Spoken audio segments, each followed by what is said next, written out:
It's okay. For decades, Andre Rio has been the gentle heartbeat of a world that sometimes forgets how to feel. His violin has turned ordinary nights into lasting memories, lifting hearts beneath the open skies of mastery and beyond. But behind the glittering concerts and the warm smile lies a quieter truth. In his 70s, Andre faces a delicate balance, not only in the music he plays, but in the very body that carries him across stages. Every note he performs now is a triumph over dizziness, fatigue, and the fear that one misstep could silence a lifetime of song. His story is one of resilience, of art born from hardship, and of a lifelong quest to transform absence into warmth. Childhood Shadows. Andre Leon Marie, Nicolola. Rio was born on October 1st, 1949 in Maastricht, a quiet Dutch city still echoing the scars of a world rebuilding itself. His family, respected and cultured, lived in a house that looked perfect but felt cold.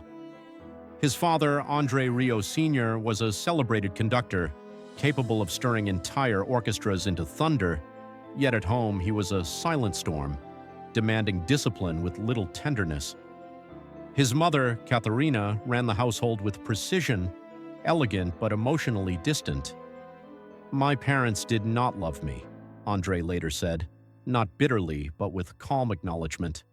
That is simply a fact. In a house where conversation was rehearsed and affection scarce, Andre learned early that applause can never replace warmth. He found solace in sound. At 6 years old, he picked up a violin that felt too large for his small hands, and in the vibration of the strings, he discovered the first heartbeat that belonged solely to him. The instrument became his companion, a refuge from the quiet loneliness that permeated the rigid structure of his home. Music as lifeline evenings were long and silent, and Andre practiced tirelessly, not for recognition but for the simple need to feel alive. The violin listened without judgment, offering comfort that neither parent could provide. It was in those hours alone that Andre learned the power of music, not just as sound, but as a lifeline.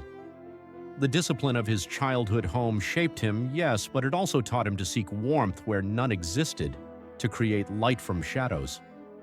This early understanding of resilience would become the foundation of his art, teaching him that while the body may falter, the spirit can endure through melody and emotion. The conservatory years. As a teenager, Andre was sent to the Royal Conservatory of Brussels, an opportunity that should have been a dream. Instead, it felt like an extension of his cold upbringing. Technique was praised, emotion dismissed. Teachers demanded perfection, leaving emotional bruises hidden behind disciplined practice. But Andre's purpose remained clear. He did not want mere admiration. He wanted connection. He wanted to make the world feel less lonely, to create joy where it had been withheld. "I was not born in warmth," he said later, "so I learned to create it." The violin was no longer just a companion. It was a conduit through which he could transform absence into presence and discipline into delight. Forging a vision. By the late 1970s, Andre had navigated decades of cold precision, yet a quiet rebellion was taking shape. He no longer wished to perform for acclaim alone. He wanted audiences to feel, to laugh, to sway, to experience music as life itself. In 1978, at the age of 29, he gathered a handful of musicians who shared his vision and formed the Maastricht Salon Orchestra. Their early performances were modest, often in drafty town squares or creaking halls. Yet when they played, the transformation was immediate. Faces softened, people leaned closer, hearts opened. It was the first time Andre witnessed warmth on a scale larger than a family meal or a solitary practice, and it fueled his resolve. Beside him was Marguerite, the woman who became both his anchor and his flame, believing in him when few others would. Their love endured resistance, family disapproval, and distance, teaching Andre that freedom comes from inner conviction rather than external validation. Building the Johann Strauss Orchestra. In 1987, after nearly a decade of modest success, Andre took a bold step. He formed the Johann Strauss Orchestra with just 12 musicians, defying critics and traditionalists who dismissed his vision as sentimental or naive. The early days were grueling.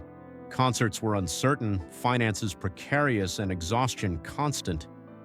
Yet André's commitment never wavered. He poured himself into every rehearsal, tour, and detail, often paying his musicians before himself, enduring cold stages and sleepless nights. Through every challenge, he reminded himself that the purpose was not prestige, but the human connection that music fosters.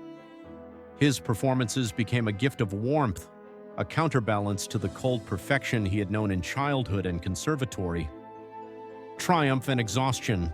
The breakthrough came in 1995 during a UEFA Champions League match when André performed Shostakovich's Waltz No. 2 to an audience so hushed that even the wind seemed to pause. The applause afterward was thunderous, and his music began to sweep across continents. Yet behind the triumph lay exhaustion few could see. Fame brought new responsibilities, tours, finances, logistics, and the lives of dozens of musicians reliant on him. Each smile on stage was paid for with sleepless nights, each flawless note balanced against anxiety and fatigue. Over the years, André's body began to betray him, with dizzy spells, ringing ears, and moments of imbalance that he concealed from the public. His art demanded endurance far beyond the bow in his hand. Personal losses. Tragedy deepened the challenges. In 2016, his closest friend and trombonist, Rudy Moores, collapsed suddenly. The loss was devastating, both personal and professional. André began leaving spaces of silence in his performances, a subtle tribute that audiences felt but never fully understood. Then in 2024, under the bright lights of a packed stadium in Mexico, André's body faltered mid-performance. His knees buckled, the stage lurched, and the audience gasped in shock as he was rushed from the scene. Behind the curtains, he faced the reality he had long feared.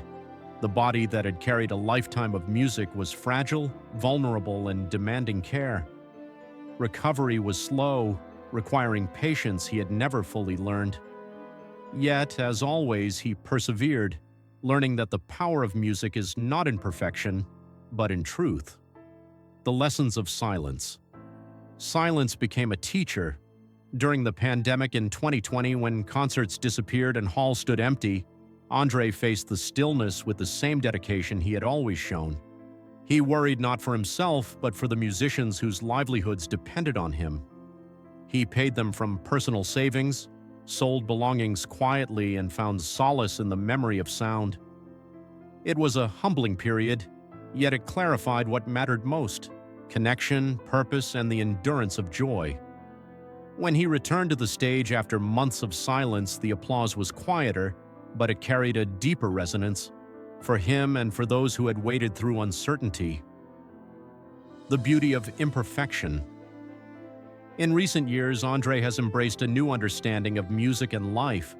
His performances are careful, measured, and soft, yet infused with the same warmth that has defined his career. He no longer seeks perfection, he seeks truth. Each note is a testament to survival, each waltz a gesture of resilience.